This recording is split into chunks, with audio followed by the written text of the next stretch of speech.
All right, welcome everyone to a new episode of the Roscoe's Wetsuit Neuro Podcast. I am your host, Toby Passman.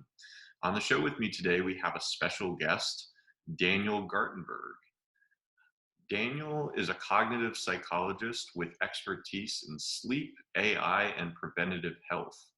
Dr. Gartenberg is currently an adjunct assistant professor at Penn State and CEO of Sleep Space, where one of his roles is the principal investigator on phase 2 SBIR grants from the National Science Foundation and National Institutes of Health. Daniel has 3 patents, tens of peer-reviewed publications, and his technology has been featured on TED.com, The Today Show, Gizmodo, Discoveries and Breakthroughs Inside Science, DC Inno, APA Magazine, Apartment Therapy, Sleep Review Magazine, Entrepreneur.com, Business Insider, Lonely Planet, and App Picker. Quite an impressive resume there you got, Daniel. Welcome to the show. Thank you. Very long-winded. Hope it sounded impressive. So what initially drew you to sleep research? Like, what did you always know that you wanted to be a sleep scientist, or what originally brought you into the field? Yeah, it was really a combination of a couple things. Growing up from a family of people in the healthcare space, I saw first, from a firsthand perspective, how broken our medical system is. My dad is an infectious disease doctor, and my mom is a nurse, and my grandma's a psychologist. So I kind of saw the gamut of how our healthcare system could possibly be better if it was more focused on the individual. And, just the insurance companies came in the 90s and really messed up a lot of the doctor's autonomy and whatnot. And I remember growing up and my dad telling me, son, don't become a doctor, basically. At the same time, I, believe in changing human consciousness and elevating humanity. And I see the healthcare system as the pathway to that. So let's try to fix this broken system. And through a serendipitous chain of events, I was actually working for a brainstorming company when I was an undergrad, and I came across an invention for using an alarm clock app to measure your sleep. And when I started peeling back the science of sleep, it's almost like an onion, an infinitely complicated onion. And I'm a very curious person, and so I just kind of went on this rabbit hole of sleep science for the last 15 years. And since sleep is the thing that we do the most of, the human behavior, essentially, that we do the most of, the reason why it impacts everything is because we do it so much. If we can just improve that even a little bit, think of the implications it could have. And that's, a lot of people see that dream, and I'm just following through with it as well. Right. So talk to me about, in terms of like the science behind sleep, tell me about kind of the different sleep stages, what's going on in the brain, and what needs to actually happen in order to get a restful night's sleep. So this is why it's one of the last frontiers. When I think of the frontiers, I think of outer space, the microbiome, and human consciousness. And sleep is part of human consciousness that we really still don't fundamentally understand. We only really dissected the 4 main stages of sleep about 70 years ago when we identified REM. I mean, we knew about dreaming for a while, but really the physiological aspects of sleeping in REM, where you're paralyzed and your eyes are moving around your head in rapid eye movement and you're dreaming. What points to how much we don't understand about this, in part, is the fact that Americans have 4 stages of sleep. Europeans, if you follow how they classify sleep, they actually have 5. They have an extra distinction between phases of deep sleep, essentially. But now, when you really look at some of the nuances of sleep, when you do some big data analysis with machine learning, some researchers have said that there's as many as 19 stages of sleep. And even within the stages of sleep, there's quite a bit of features and complications as well. And, that really is showing how complicated sleep is. But generally speaking, what we do know is it follows this pattern: light sleep, deep sleep, light sleep, REM, throughout the course of the night. When you start out the cycles, you usually get more deep sleep. And then later on, you usually get more REM.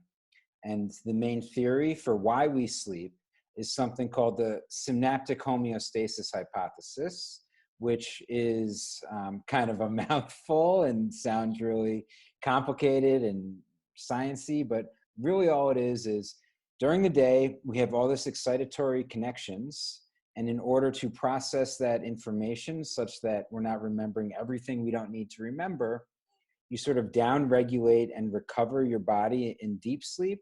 And then you replay those events from the day that are relevant to your survival in REM, and you integrate those into your long-term consciousness and personality.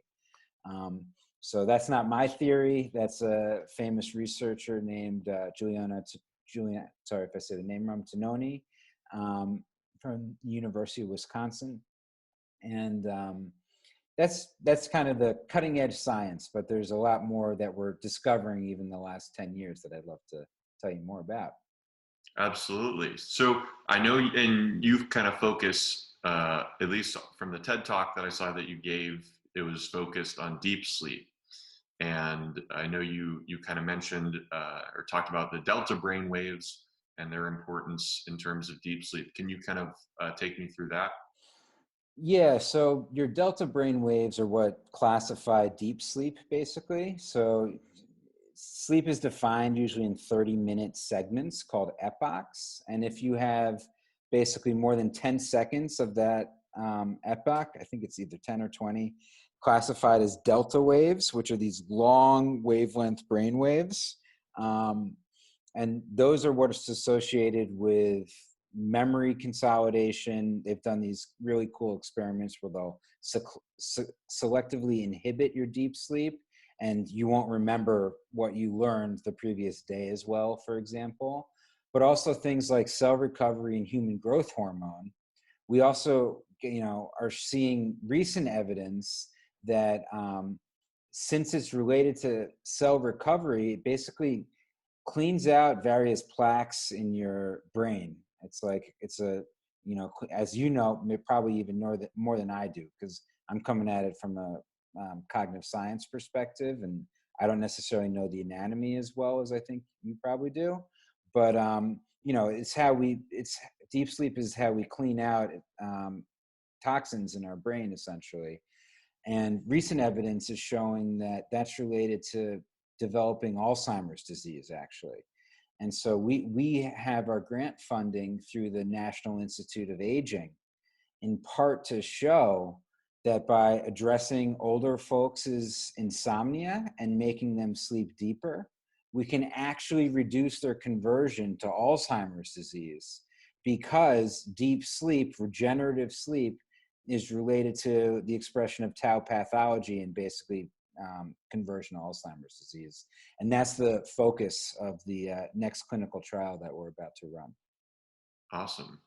Well, tell me about, so what are some of the things, because I know just from reading your kind of background, you've played around with all the different sleep trackers and different sleep hacks. So what are some of the things that either improve deep sleep or hurt the quality of deep sleep we get?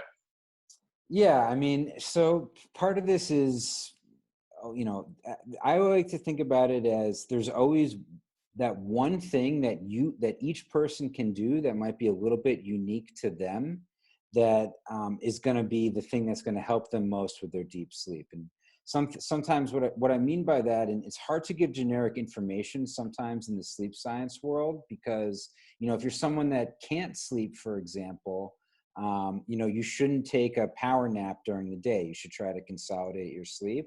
Whereas if you're an optimizer, you might want to take a power nap during the day. So it kind of depends on the person. So first and foremost, step one, this is how I think about it. make sure you're getting enough sleep. Step one, before you try to optimize your deep sleep or do anything like this. The evidence shows scientifically, if you want to do all these things to improve your health outcomes, and bodybuilders have used this for decades, they'll get that extra nap in the middle of the day. And, Einstein and famous thinkers have known this too. When you get that extra sleep, it's an ideation process. And when we look at the population statistics, at least 30% of the population is not sleeping enough. So step one, make sure you're sleeping enough. Some simple tricks to doing that is just asking yourself, you shouldn't be tired during the day, essentially.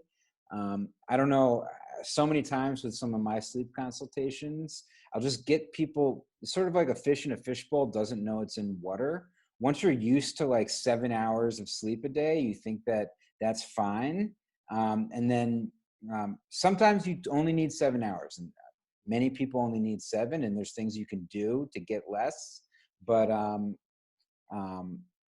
sometimes you just get an extra half hour, and it's like you realize that your body actually did need that. So step one, get enough. Step two, make it efficient. So you should spend about 90% of the time in bed asleep. And so if that's a problem, you have to address that. Step three is finally when I get to your question, which is what would you do to make it deeper? So, I play with a lot of these things. One of the things that have shown to make it deeper is aligning your circadian rhythm.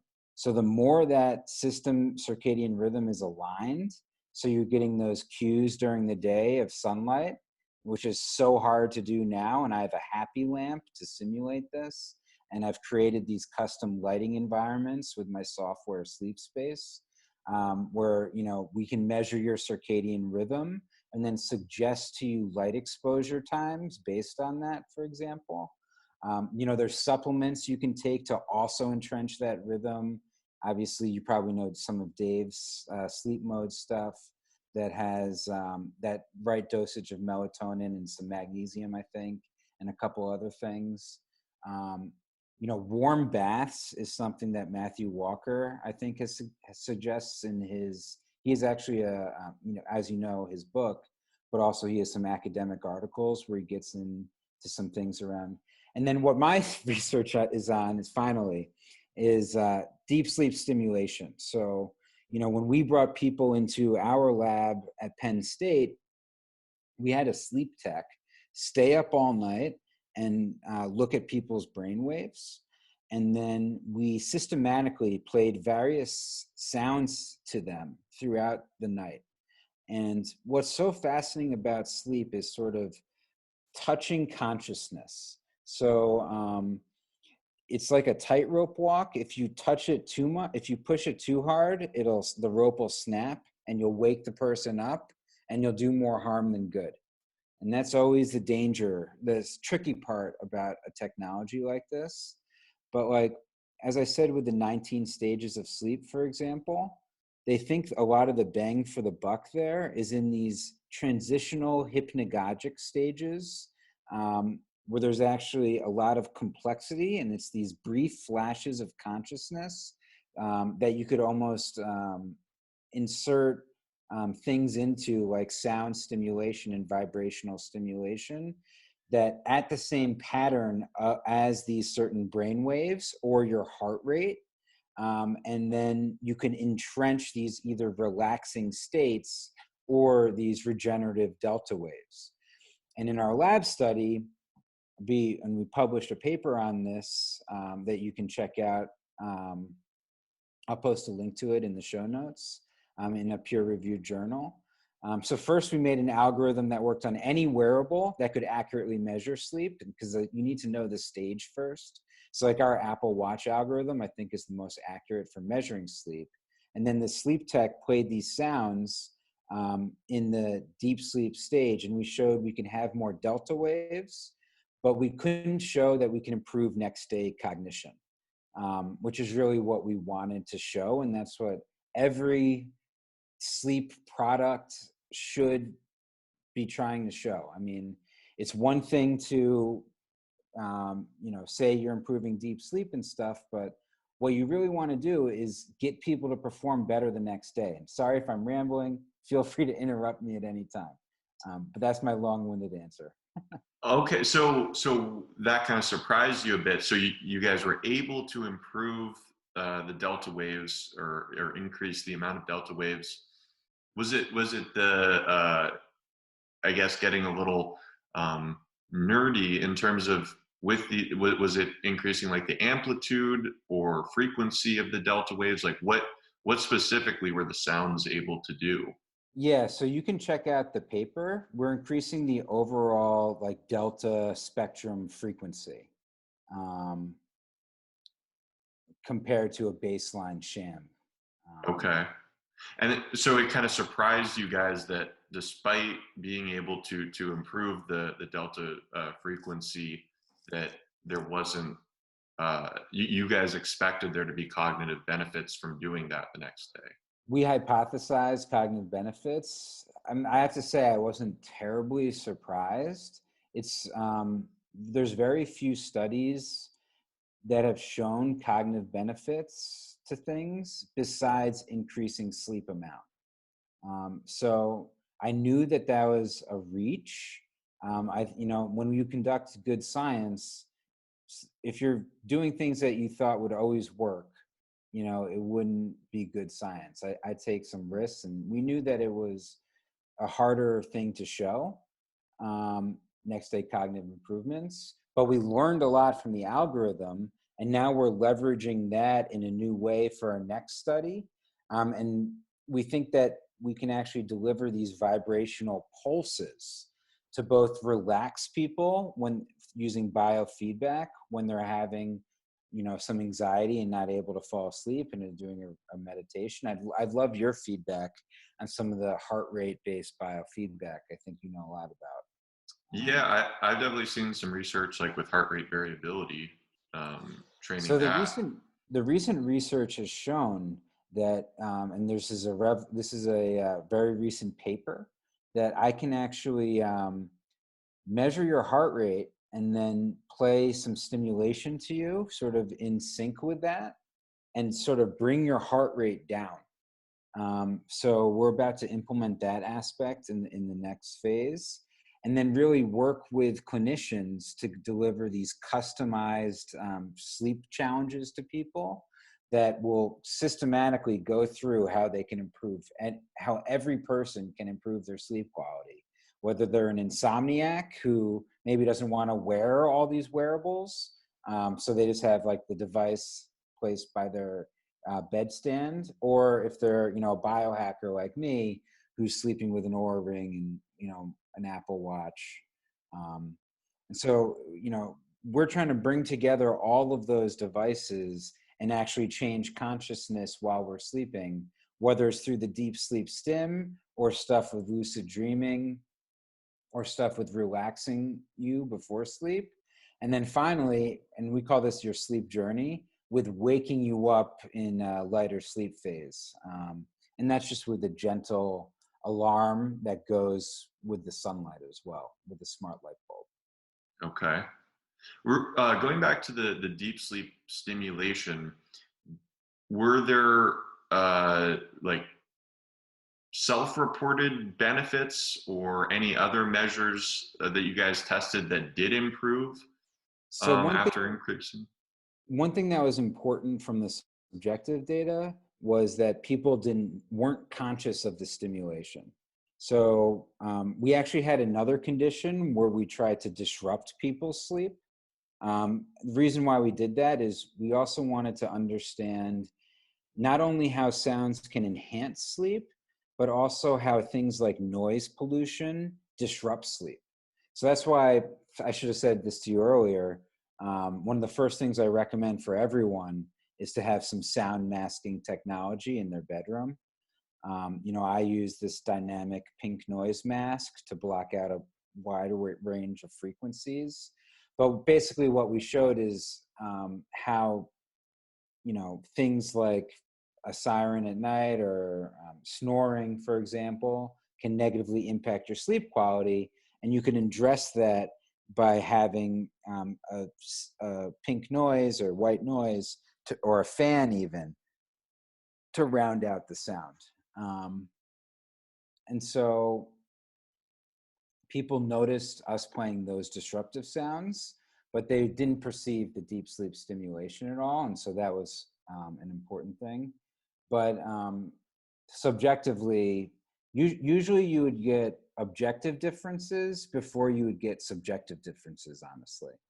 Um, so, measuring your cognition on something called a psychomotor vigilance task is sort of, and measuring your declarative memory on something as called a paired association task are the main outcomes that we were interested in improving. We did show, I think, some improvements in the psychomotor vigilance task, but it wasn't enough to really hang your hat on. Sure. Yeah. Talk to me about like how like things like they the popular sort of I don't know if it's true or not as far as I'd like to ask you as far as like with exercise in terms of they say don't exercise close to going to sleep. I've actually found that it seems like a hard workout at night when I like to work out actually will help me fall asleep better and I'll feel like I had a deeper night of sleep. Is there So I think any Oh, so I think this is why the media has had, and I'm glad you asked that question. And I think this really points to how the media sometimes does a really crummy job of actually articulating what's good for people because people are so different. Um, so I think that advice comes from someone is basically directed at someone who has insomnia. If you're someone who has problems falling asleep, um, I wouldn't necessarily recommend stimulating yourself like by, exercising close to nighttime because it can throw off your circadian rhythm, basically. Um, but the main thing about the circadian rhythm is really consistency. So if you don't have problems falling asleep and you consistently work out at a similar time every day, and obviously working out for a lot might be better than not working out. When you work out, you're naturally going to get more deep sleep that next day. It's one of the best things that you can do to get deep sleep the next day. So maybe the fact that you worked out in and of itself outweighed the negative impact that it could have. So I would just say the consistency of it is the most important thing. And so when you're making that decision on when to work out, I would be factoring in whether if I'm trying to shift myself to be a morning person or a night owl. And I plan my whole, work schedule around some of those things too. And I've actually been able to shift it back and forth by doing things like changing my mealtime and exercise time. okay. And what you mentioned right there, mealtime, that's actually what I was going to talk to you about next.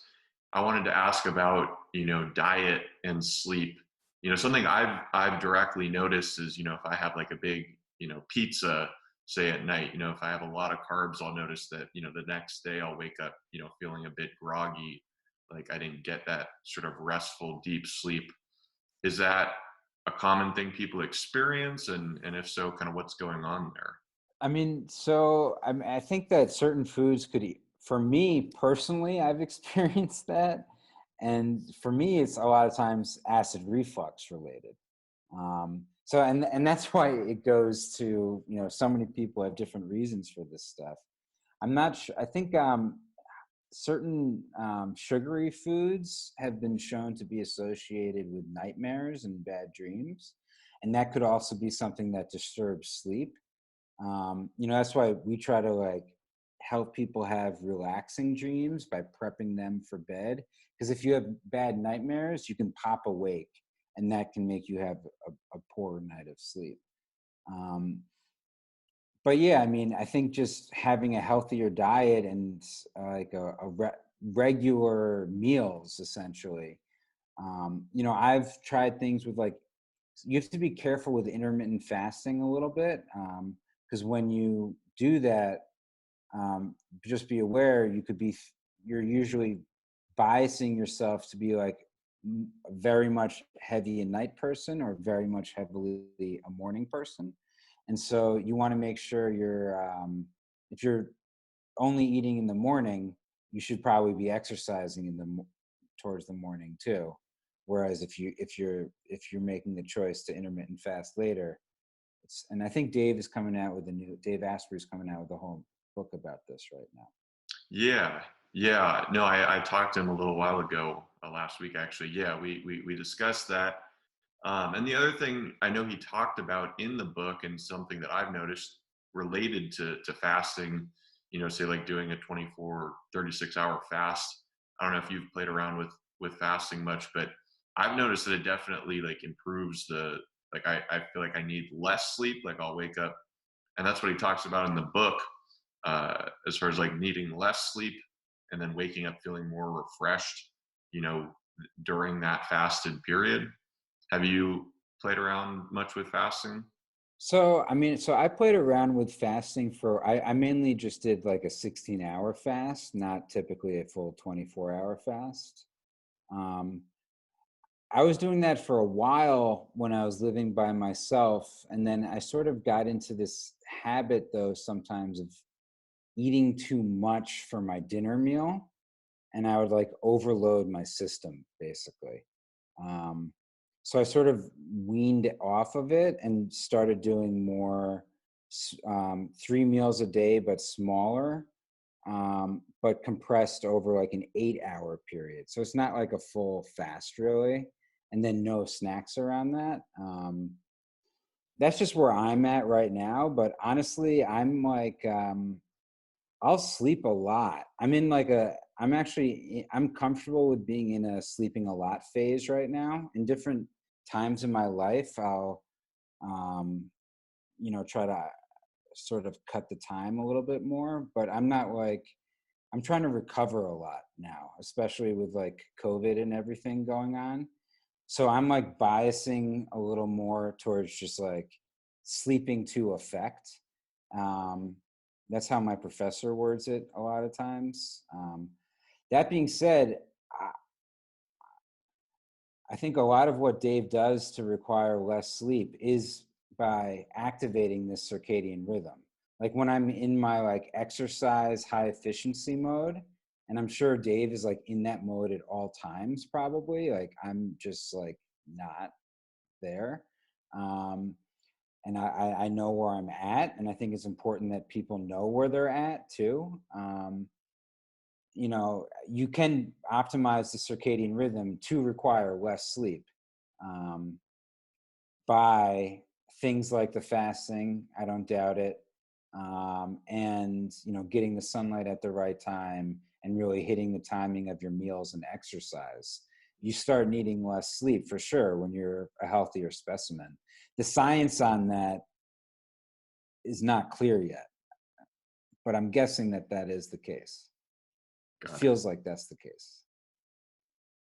So I want to transition a little bit and talking, specifically about your company, Sleep Space, and kind of my understanding, just reading about it, it's kind of based off of that research on deep sleep stimulation that we've been talking about throughout our conversation.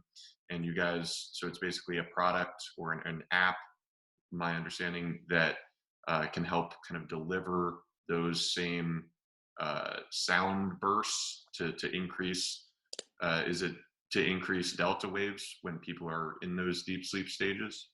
Yeah, I mean, but that's just one component of the software. We really are taking a holistic approach to sleep. Like that's like a cool techie nerd thing a little bit. That was a good for TED, and we explored that. But we see sleep improvement much more broadly. And so really what we're trying to do with Sleep Space is what we're calling ourselves is the first sleep operating system. So we're trying to bring together all of these wearable devices, whether you're an Apple Watch person, a Oura Ring person, or if you don't want to wear a tracker. Part of the problem with some of this, Oura Ring is great, but 50% of people don't even want to sleep with anything, wearing anything at all. And so, having a way to measure you no matter what, basically. So we use HealthKit to track on various devices, and then also have a sleep stage detector on the Apple Watch, plus a clinical sleep diary that you could integrate with our coaching to give you customized feedback on how to improve your sleep. And then when we think of sounds, it's not just sounds, but it's also temperature and light. So we're trying to optimize these variables for you throughout the night. And for the sounds, we think of a journey as falling asleep, optimizing that, staying asleep with a sound cushion to block out noise pollution, and deepening it with the deep sleep stimulation. Trying to do some lucid dream stuff. There's more to come on that. And then waking you up with that final phase, measuring it all, giving you your unique circadian rhythm, and then suggesting for you the optimum times to exercise, etc., in order to further entrench the rhythm and improve your sleep. That's where we're at right now.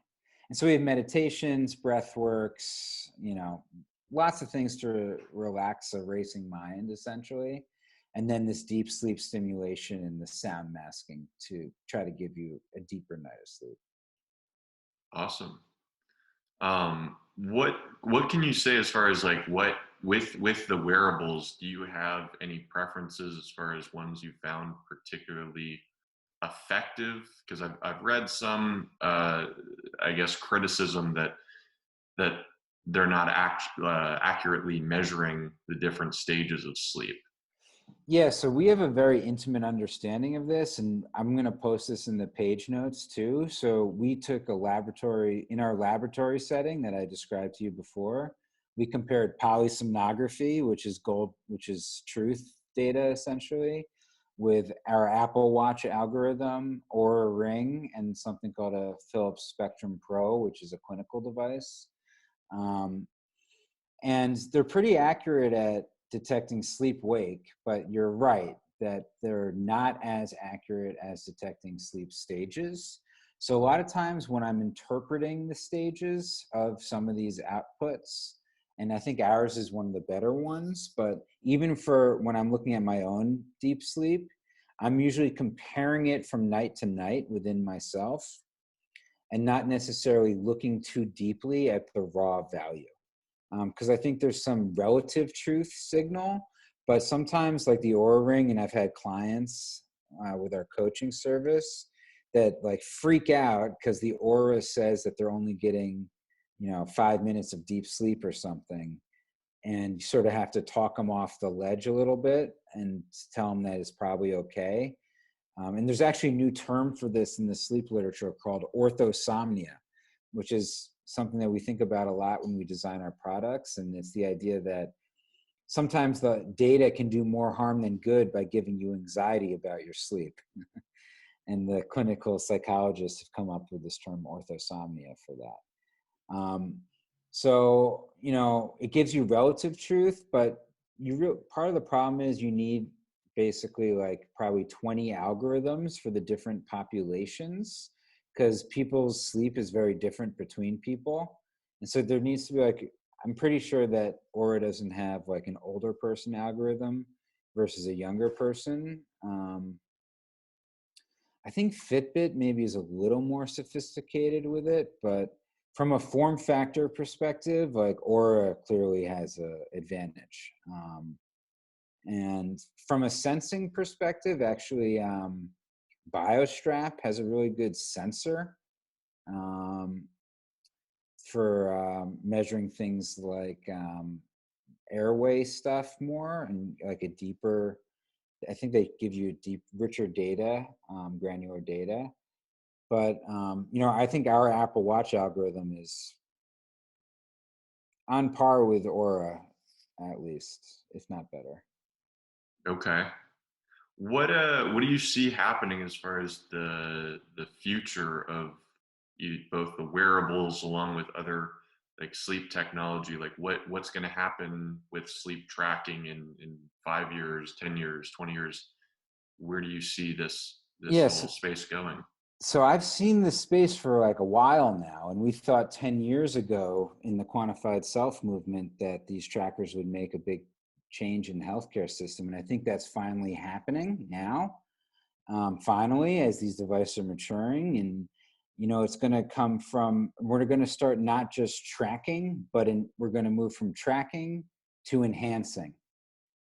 So getting accurate sleep measurements has sort of been the focus of the 20s, I guess. We're in the 20s. But I think in the 30s, maybe it's all going to be about enhancing. And I truly believe that we can program our consciousness through sleep so that I can literally, instead of thinking about the ridiculous things that I take in from the news in my subconscious mind, sleep is how we program our mind. And I think we're going to start being able to program our own consciousnesses through sleep. And that's sort of the dream, pun intended, that I have for the future. Right on. I like the pun there. Another topic I wanted to ask you about, what can you tell me about different substances in sleep in terms of like alcohol, nicotine, caffeine, cannabis? What sort of stuff, how do those affect sleep? And are there any specific recommendations you would have as far as either avoiding or timing those different things? Yeah. So, you know, reduce caffeine in the afternoon if you're having sleep problems. But other than that, I think, people sometimes say that caffeine isn't good, but caffeine can be good for, like, I recommend it for my grandma, for example, because it entrenches that morning boost, so, it's good to, there's other ways that you can do it. And, um, taking a break from caffeine for a while and coming back to it can help too. But you want that burst of alertness in the morning, and caffeine can facilitate that. So it's not necessarily a bad thing. And if it also varies, people have different your metabolism impacts the half-life of caffeine a lot. So if you have a fast metabolism, you can sort of play with having it a little later in the day and it not messing with you too much. Um, so yeah, just cut that back, usually by like 3-ish. I'll have my last cup. But I'll do like 3 in the morning easily. Um, and then, alcohol is just bad, bad, bad, bad, bad when you look at the data. Um, I'll have a drink to sometimes relax in the afternoon, but I know it's not the best. I know having like 2 is not the best thing. And then I'm not necessarily like the most strict person, but I sometimes I know what I should be doing, and I don't always do what I should be doing. The other one you asked about was marijuana, and there's a great deal of evidence that especially CBD can help relax people, and marijuana can help relax people if you're having problems falling asleep. And if someone's doing that, I understand. I do that too, but I'm always aware of the fact that it also negatively impacts my REM sleep. Um, so I know if I like smoke weed, I essentially need like a half an hour more of sleep, honestly, because you're inhibiting your REM cycle a little bit when you're doing that. That's another thing that if you wanted to like really optimize, like that's another thing you would definitely want to try to reduce. If you wanted to try to require less sleep, for example, I think that's one of the biggest things you could probably do. For me, personally, for me, it's not necessarily worth it sometimes. Sure. And then I forget, what was the fourth? Oh, nicotine. I had asked about nicotine. Does that Yeah. have much of an effect? Um, it's a stimulant, so I just wouldn't do it close to bed, basically. Sure. Sure. Um, it's interesting in terms of with marijuana. I was reading about there's a cannabinoid called CBN, not CBD, but CBN. I'm not even going to try to pronounce the full name of that, but I guess there's some research as far as it's found more in like aged cannabis, and there's a bit Yes. of research that seems to suggest it improves deep sleep. I believe. No, yeah. So this is another new frontier, and I know a couple companies that are investigating this right now. Marijuana is a very complicated substance, and there's like CBN, there's a bunch of them. I Yeah. know CBN. Um, and so theoretically, you could probably make a strain that doesn't have some of the negative effects. I think that's going to happen in the next couple of years. You mentioned one of the negatives about using marijuana in terms of sleep being kind of inhibiting REM. What is REM important for? Because we talked a lot about the importance of deep sleep, but what's going on in the brain during REM, and why is it really important? So, like deep sleep is the pruning of relevant information, and then REM is the replaying and integrating, basically. So essentially, you're not gonna take in as much information into like your episodic memory, probably, and long-term memory if you are inhibiting your REM. You want REM and you want deep sleep, essentially, um, at the expense of light sleep. Got it. Got it. Well, Daniel, we're coming up onto the end of the show. Anything that we haven't touched on related to sleep or any of the sleep technologies that you think would be Well, I mean, I useful for think, the listeners? yeah, I mean, right now with COVID, I think there's a couple reasons why right now is like a good time to optimize your sleep. Like, we're not getting any of these environmental cues because we're not going to work anymore. I mean, and I think that's why a lot of people are having sleep problems right now. You should be doing things to like stimulate your circadian rhythm during the day so that you're tired at night and you have that, on off switch set. Um, and there's maybe simple things in your environment, even like I look for simple wins, like making sure it's totally dark in your bedroom, for example. Like a little trick I have is just put a little thing of tape over any like lights that might be on from like devices or anything like that. But I like just, everyone has their own peculiar sleep issues. And I think it's good just to take a moment, think about your sleep environment. What can you do to improve it? Maybe you're waking up sweaty. There's solutions for that. So I think it just takes knowing where you're at and making the right steps based on that. And we can lead you on that process. And I'd be happy to follow up with you sometime and tell you all about our progress with our new research. We'll for sure do that. Yeah.